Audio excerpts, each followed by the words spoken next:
국민의힘 이창근 위원장입니다. 여러분 만나서 반갑습니다. 이번 대선 유세 시작에 저희 하남 당협은 다시 시작하겠습니다로 슬로건을 정했습니다. 지난날 여러분들께서 아픔을 겪으셨던 과거는 반성하고 미래를 향해서 다시 시작하겠다는 것입니다. 그 시작에 김문수 후보가 함께 할 것입니다. 여러분, 이번 선거는 정말 냉정히 판단해 주셔야 합니다.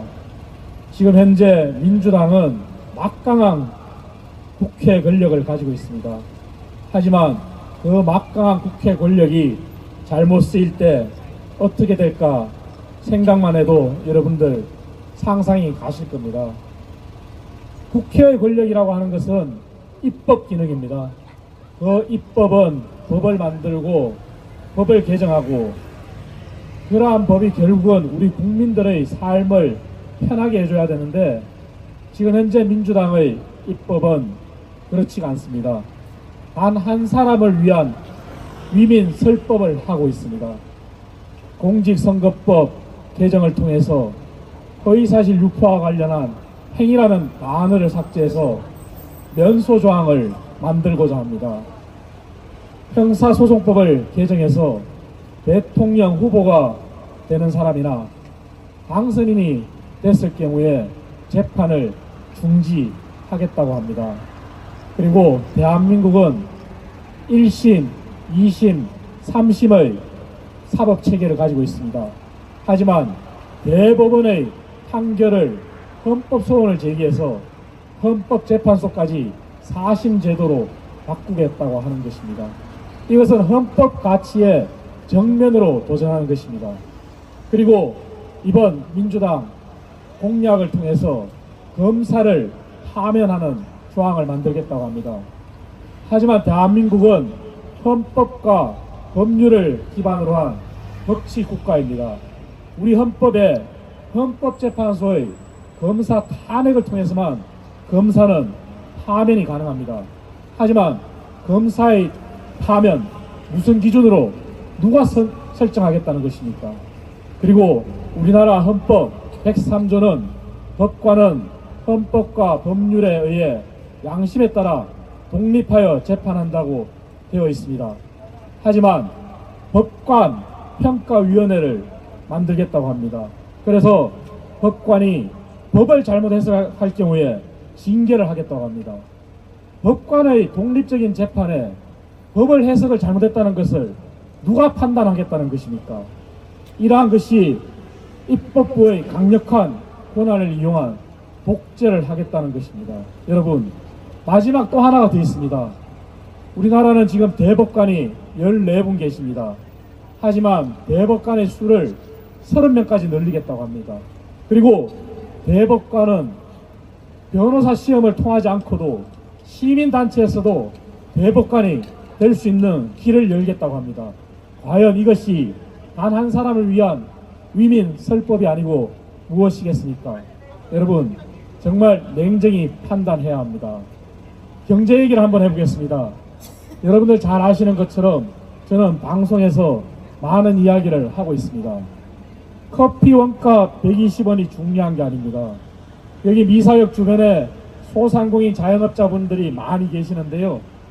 이재명 후보의 경제로는 우리 소상공인 자영업자들이 60%의 수익이 남는다고 합니다. 한 예로 닭 한 마리 5만원에 팔아서 3만원이 남는다고 합니다. 과연 여러분들 소상공인 자영업자분들 60%의 수익이 나는 게 현실입니까? 결코 아니지 않습니까? 이것이 바로 이재명 후보의 경제관입니다. 그리고 이재명 후보는 100조 원의 재정을 투입하는 공약을 발표하면서 80조 원을 이전 소득 지출에 쓰겠다고 합니다. 이재명 후보의 평소 신념은 기본소득, 기본사회라고 합니다. 이미 기본사회에 관한 조항을 발표했습니다. 소득, 주거, 교육, 보건, 의료, 공공서비스 모든 것을 국가가 기본사회로 구성하겠다고 합니다. 여러분, 냉정히 한번 되돌아봐야 합니다. 정세 없는 복지는 허구입니다.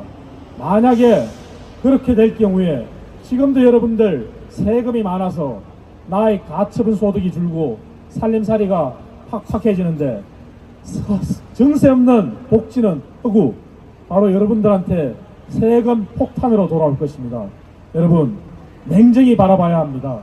기본소득은 실현이 불가능하고, 제가 경제학자지만 전 세계 어느 나라도 기본소득이 성공한 사례가 없습니다. 기본소득이 성공했다고 사례를 드는 미국의 알래스카는 알래스카 지역에만 국한된 것입니다. 알래스카는 여러분들 잘 아시는 것처럼 많은 원유가 생산됩니다. 그 원유를 팔아서 지역 주민들한테 함께 공유하겠다는 것이 결코 미국 전역에 기본소득이 도입된 것은 아니라는 것을 아셔야 합니다. 여러분, 이번 선거 정말 냉정히 판단해 주셔야 합니다. 여러분들 아시는 것처럼 많은 과거의 대통령들이 자녀 문제로 곤욕을 치렀습니다. 돌아가신 고 김영삼 대통령부터 김대중 대통령, 노무현 대통령, 그리고 가까이는 문재인 전 대통령까지 많은 분들이 자녀 문제로 곤욕을 치렀고 우리 국민들의 눈살을 찌푸리게 했습니다. 자녀 문제, 친인척 문제, 윤석열 전 대통령도 자유로울 수 없습니다. 그래서 저는 저만이라도 여러분께 사과를 드리고 다시 시작하겠다고 했습니다. 하지만 이재명 후보 어떻습니까? 자녀의 엄난 무는 댓글의 문제가 아닙니다. 상습 도박의 문제입니다. 상습 도박, 제가 자료를 다 찾아봤습니다. 무려 707회에 걸쳐 2억 3,200만 원이라는 돈을 입금하였습니다. 하지만 이재명 후보의 자녀 이동호 씨가 온라인 상습 도박을 즐길 때 이동호 씨는 단 한 푼의 소득세도 내지 않는 무직 신분이었습니다. 그리고 아버지로부터 5천만 원을 증여받은 것이 다입니다. 하지만 이재명 후보는 뭐라고 했습니까? 아들이 온라인 상습 도박을 했지만 1,000만 원 정도 이런 걸로 안다 그랬습니다. 여러분, 1,000만 원이 만약에 시드머니라면은 미천이라면 어떻게 2억 3,200만 원이라는 돈이 입금이 될 수 있습니까? 저는 제가 경제학 박사지만 아무리 산수를 계산해도 답이 나오지가 않습니다. 여러분, 우리나라 법에는 상습 도박과 관련해서 아주 엄격한 법률을 규정하고 있습니다. 3년 이하의 징역 또는 2천만 원 이하의 벌금입니다. 하지만 이재명 후보의 아들은 단 500만 원의 벌금으로, 그것도 재판이 아닌 약식 명령으로 거쳤습니다. 과연 상대성의 원리에서 일반 시민들 중에 온라인 상습 도박을 하신 분과 처벌 수위가 과연 상대성의 원리에서 합당하다고 할 수 있을지 저는 의문이 듭니다. 여러분, 대통령이 되겠다는 사람은 헌법과 법률을 지켜야 합니다.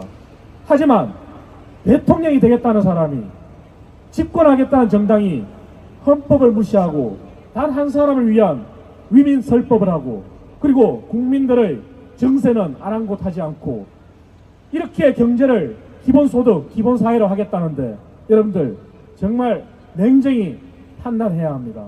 여러분, 국민의힘 그간 많은 실망 드린 거 잘 알고 있습니다. 하지만 제가 처음 말씀드린 것처럼 저희 하남을 당협은 다시 시작하겠습니다 라는 구호하에 과거를 반성하고 미래로 나아가고자 합니다. 그 출발에 제가 서 있습니다. 저는 방송에서 보신 분들은 아시겠지만 항상 방송에서도 얘기합니다. 윤석열 전 대통령 재판 당당히 받고 김건희 여사 검찰 수사 당당히 받으라고, 그것이 여러분들께서 가지고 계신 노여움을 푸는 길이라고 저는 생각합니다. 더 이상 국민의힘 권력의 힘에 눌려서 목소리 못 내고 청와대의 하청 연락사무소로 전락하는 길 없을 것입니다. 오늘 당헌 당규도 전국위원회를 통해서 통과되었습니다.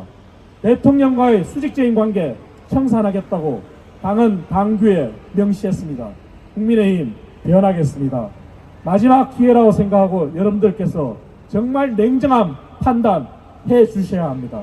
과연 우리들의 삶이, 우리들의 미래가 어떻게 펼쳐질지 이제 이틀 후면은 결정이 됩니다. 여러분, 사전투표가 전국에 34%였습니다. 그 얘기는 본투표에 참여해야 될 분들이 66% 있다는 얘기입니다. 지난 선거 과정을 보더라도 지난 대선에서 당일까지 자신의 표를 누구한테 행사할지 결정하지 못한 분들이 무려 30%나 있었습니다. 여러분, 끝까지 한번 고민해 보시고 정말 냉정히 판단해 주십시오. 대한민국의 경제, 여러분들의 삶, 그리고 우리 아이들의 미래 누가 책임질 수 있는지, 누가 가족의 비리로부터, 누가 자녀의 비리로부터 자유로운지 여러분 냉정히 판단해 주셔야 합니다. 김문수 후보 한번 바라봐 주십시오. 자녀 문제 자유롭습니다. 사회복지사를 하고 있는 자녀 부부가 정말 박봉에도 우리 국민들의 복지를 위해서 힘쓰고 있습니다. 김문수 후보 국회의원 12년 하고 도지사 8년 했지만 관악구에 24평 아파트가 전부입니다. 여러분, 대한민국은 노동과 여성, 남성 할 것 없이 모든 분들이 중요합니다. 하지만 얼마 전 충격적인 발언도 있었습니다. 민주당 출신인 유시민 전 장관이 뭐라고 했습니까? 김문수 후보의 아내인 설랑영 여사를 비난하면서 여성과 노동의 가치를 폄하했습니다. 여러분, 고졸이면은 신분 상승을 할 수가 없습니까? 직업에는 기철이 없다고 했는데 노동자면은 계층 사다리로 더 높은 곳에 올라가면 안 됩니까? 여러분, 민주당의 고 노무현 전 대통령도 부사상고 출신의 대통령까지 올랐습니다. 하지만 신분에 따라서, 출신에 따라서 그 사람은 그 위치에 그대로 머물러 있어야 한다. 계층 사다리로 인해서 위로 올라가서는 안 된다고 주장하는 그러한 민주당 인사가 여러분들 동의가 되십니까? 여러분, 국민의힘 김문수 후보는 계층 사다리 복원을 최대 가치로 두고 있습니다. 우리 사회에서는 이미 은행에서는 상고를 나온 여성분이 부행장까지 올라간 사실도 있습니다. 여러분, 이러한 하나의 가치관을 보더라도 대한민국 사회가 앞으로 발전하고 우리 모든 분들이 상향 평준화를 향해서 가는 그러한 계층 사다리 복원 누가 할 수 있는지 아실 겁니다. 민주당은 여기에 대해서 단 하나의 사과도 없습니다. 여러분, 정말 냉정히 판단해 주십시오. 이제 이틀 남았습니다. 다시 한번 말씀드립니다. 저희 국민의힘 하남시의 당협은 다시 시작하겠다는 마음으로 지난날을 반성하고 미래를 향해 가고 있습니다. 저부터는 정말 적어도 그렇게 하고 있습니다. 여러분, 국민의힘이 마음에 드시지 않는다는 거 잘 알고 있습니다.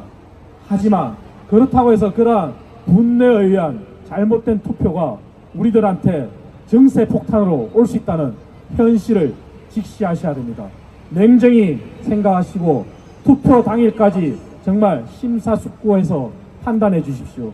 저희 국민의힘 변하겠습니다. 저부터 방송에서 늘 주장하듯이 옳은 소리 하겠습니다. 여러분, 이제 이틀 남았습니다. 정말 여러분들께 이렇게 호소 드리면서 국민의힘의 반성하면서 미래로 나아가겠다는 그러한 진정 어린 말씀 정말 귀담아 들어주셔서 감사드립니다. 저희들부터 바뀌겠습니다. 이틀 후 여러분들의 소중한 한 표, 분노에 의한 투표가 아니라 정말 냉정한 판단에 의한 투표 부탁드리겠습니다. 감사합니다. 네.